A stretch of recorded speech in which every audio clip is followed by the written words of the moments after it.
tubig, guys.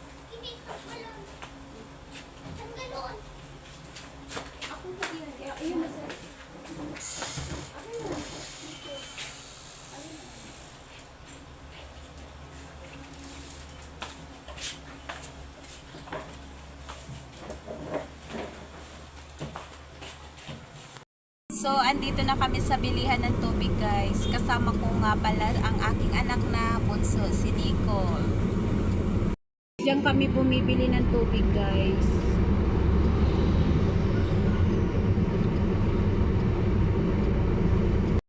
So, ayan, pagkatapos namin bumili ng tubig, guys, papunta kami sa bakery para bumili ng tinapay.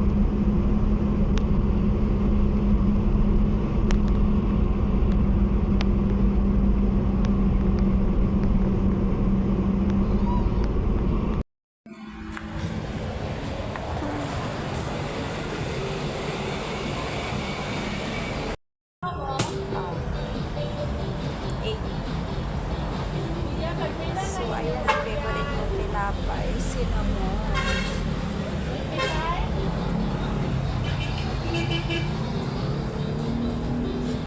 So, ayan, pauwi na kami sa bahay, guys. Napabili na rin kami ng shake. Ang flavor niya ay dragon fruit. Masarap ba? Ha? Itong meron eh. Tapos dragon fruit ang naibigay. Okay lang yun.